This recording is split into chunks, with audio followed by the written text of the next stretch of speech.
नमस्कार दोस्तों, आप सभी पर माँ का आशीर्वाद और बजरंगबली की कृपा सदैव बनी रहे। घर के मंदिर में स्थापित देव मूर्ति यदि खंडित हो जाए तो उसे वहाँ से हटाया जाता है, उसका विसर्जन किया जाता है और भगवान की नई मूर्ति की स्थापना वहाँ की जाती है।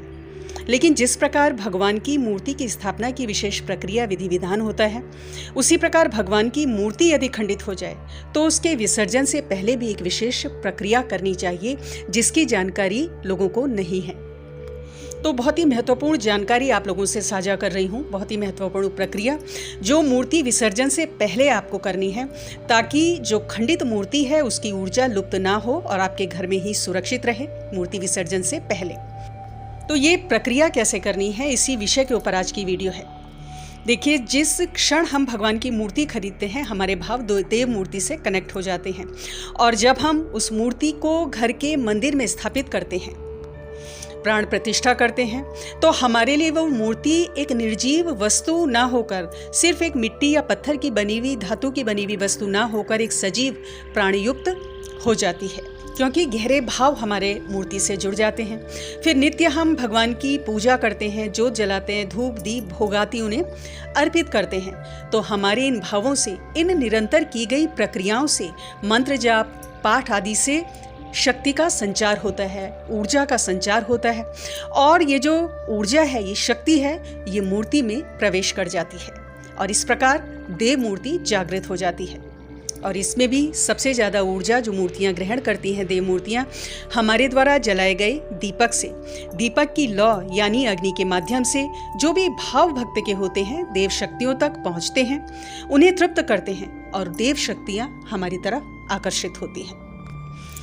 लेकिन जब यही भगवान की मूर्ति, जिसको लंबे समय से जिसकी आप सेवा कर रहे हैं, जिसके निमित्त धूप दीप आदि जला रहे हैं, जब ये खंडित हो जाती है तो लोग विसर्जन में लापरवाही करते हैं। फलतः मूर्ति में जो ऊर्जा है वो लुप्त हो जाती है और घर की सकारात्मक ऊर्जा पर भी इसका विपरीत प्रभाव पड़ता है। तो कैसे करना है विसर्जन और विसर्जन से पहले विशेष प्रक्रिया क्या करनी है, इसे आप ध्यान से सुने। यदि घर के मंदिर में भगवान की मूर्ति खंडित हो जाए तो सबसे पहले तो एकदम से उस मूर्ति को वहाँ से हटाना नहीं है, उस स्थान को खाली नहीं छोड़ना है, बल्कि आपको मार्केट से जाकर नई देव मूर्ति वहाँ पर लाकर स्थापित करनी है। और स्थापित कैसे करना है, नई मूर्ति को भी आप स्नान आदि करवा के, वस्त्र आदि पहना के उसको उस जगह पर स्थापित करेंगे जहाँ पुरानी मूर्ति रखी हुई है। खंडित मूर्ति वही है, उसकी बगल में आपने अभी नई मूर्ति जो भगवान की लाए हैं उन्हें वहाँ रख दें। अब आपको क्या करना है, आपको एक कलावा लेना है, कलावे का एक छोर खंडित मूर्ति को बांध दें और कलावे के दूसरा छोर जो नई मूर्ति आप लाए हैं भगवान की, उसमें लपेट लें, उसको बांध दें। तो इस प्रकार कलावे के दोनों छोर दोनों मूर्तियों को स्पर्श करने चाहिए, खंडित मूर्ति को भी और जो नई मूर्ति आपने वहाँ पर रखी है उसे भी। अब आप एक विशेष प्रार्थना करेंगे। जो भगवान की मूर्ति खंडित हो गई है, सपोज माँ की मूर्ति खंडित हुई है, तो आप माँ से प्रार्थना करेंगे कि हे माँ, आप अंतर्यामी हैं, सब समझती हैं, कृपया आप इस नई मूर्ति में प्रवेश करें। जिस प्रकार आप अभी तक मेरे घर की रक्षा करती आई हैं, आगे भी वैसे ही रक्षा करती रहें। हे माँ, मैं भी आपकी यथाशक्ति सेवा करता रहूँगा या करती रहूँगी। तो इस प्रकार मन में भाव रखें कि खंडित मूर्ति की जो शक्ति है, उसकी ऊर्जा है, वो नई मूर्ति में प्रवेश कर रही है। यहाँ पे एक चीज़ आपको याद रखनी है और ये हमेशा याद रखनी है जिस क्षण से आप मूर्ति लाते हो, कि मानो तो साक्षात भगवान है और ना मानो तो पत्थर है। तो भाव का खेल है, भाव के ऊपर ही आपकी भक्ति का परिणाम आपको मिलता है। तो अगर आप इस भाव से प्रार्थना करते हो माँ से कि आप नई मूर्ति में प्रवेश करें, तो निश्चित रूप से जो ऊर्जा का ट्रांसफ़र है वो खंडित मूर्ति से नई मूर्ति में चला जाएगा। अगर आप ऐसा नहीं करते हैं और बिना इस प्रक्रिया के मूर्ति का विसर्जन कर देते हैं, तो जो शक्ति है उस मूर्ति की वो लुप्त हो जाती है और खंडित मूर्ति के विसर्जन के साथ ही वो जो शक्ति है वो भी बाहर चली जाती है। देखिए, भगवान आपके भावों से बंधे हुए होते हैं। जिस प्रकार आप उन्हें प्रेम करते हो, तो भगवान भी आपको उतना ही, वरन उससे बहुत ज़्यादा प्यार करते हैं। जिस प्रकार आप भगवान का सम्मान करते हैं, तो उसी प्रकार भगवान भी आपकी भावनाओं का बहुत सम्मान करते हैं। तो इस प्रकार जब आप प्रार्थना करते हो, तो जो ऊर्जा है वो खंडित मूर्ति से नई मूर्ति में ट्रांसफ़र हो जाती है।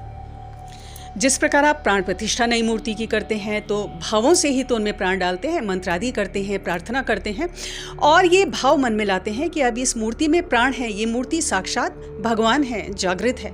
उसी प्रकार विसर्जन करते समय भी उसी भाव से ये भाव मन में लाएं, उसी श्रद्धा से कि जो एनर्जी है वो खंडित मूर्ति की नई मूर्ति में ट्रांसफ़र हो रही है, तो ऐसा होता है। अब दूसरा पॉइंट है कि विसर्जन कैसे करना है। तो विसर्जन करते समय ऐसे ही लापरवाही से विसर्जन बिल्कुल ना करें, देवदोष होता है। सबसे पहले तो लाल कपड़े में मूर्ति को, खंडित मूर्ति को आपको लपेटना है और जो कलावा है जिससे आपने उन मूर्तियों को बांधा था, उसे कलावे को ही उस कलावे को इस मूर्ति के ऊपर बांध दें लाल कपड़े में।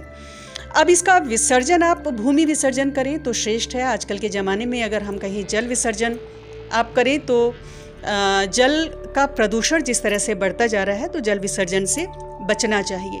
तो आप किसी साफ जगह में, किसी देव वृक्ष के नीचे भूमि खोदकर, जैसे पीपल का वृक्ष है या कोई भी पवित्र वृक्ष है, उसके आसपास साफ जगह जहाँ जानवर ना हो, भूमि खोदकर आप मूर्ति को दबा सकते हैं। या फिर कोई मंदिर है जहाँ कोई देव वृक्ष है, तो वहाँ पर भी आप उस मूर्ति को रख सकते हैं। लेकिन कदापि किसी भी चौराहे में, किसी भी पेड़ के नीचे मूर्ति को ऐसा ना छोड़ें, क्योंकि वहाँ जानवर घूमते हैं, लोग उस जगह को लांघते हैं, जाते हैं, तो ये देव मूर्तियों का अपमान है। विसर्जन बहुत ही सोच समझकर सही सुरक्षित जगह पर आपको करना चाहिए। कई लोगों का ये प्रश्न होता है कि खंडित मूर्ति की पूजा क्यों नहीं की जाती। तो इसके पीछे का कारण ये है कि भगवान के साकार स्वरूप को हम अपने हृदय में स्थापित करते हैं। एक साक्षात विराट स्वरूप को, उस मूर्ति को हम अपने हृदय में स्थापित करते हैं और जब वो मूर्ति खंडित हो जाती है तो कहीं ना कहीं जो वो स्वरूप हमने अपने हृदय में विराजमान किया है, तो पूजा के समय, ध्यान के समय मन विचलित होता है और फोकस नहीं हो पाता, मन जो ध्यान है वो एकाग्र नहीं हो पाता।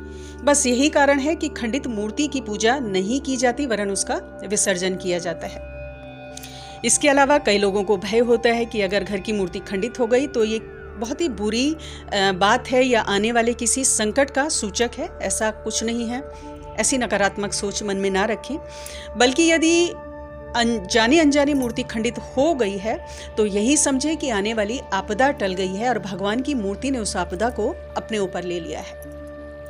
जिस प्रकार आप देव मूर्ति का सम्मान पूर्वक विसर्जन करते हैं, उसी प्रकार भगवान से जुड़ी कोई भी आपकी वस्तु है, सपोज धार्मिक पुस्तकें हैं, उनका भी अगर आपको विसर्जन करना है तो सम्मान पूर्वक ही करें, उनको इधर उधर कबाड़ में नहीं फेंकें। धार्मिक पुस्तकें बहुत पुरानी हो गई हैं, फट गई हैं, तो उन्हें एक अच्छी तरह से साफ कपड़े में लपेट कर या तो उनका जल विसर्जन कर सकते हैं, भूमि विसर्जन कर सकते हैं साफ जगह पर, या किसी मंदिर में साफ जगह पर उनको रख कर, स्थापित कर कर आप इस प्रकार उनका विसर्जन कर सकते हैं।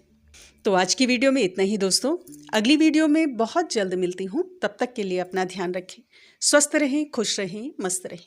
जय माता दी, जय बजरंगबली।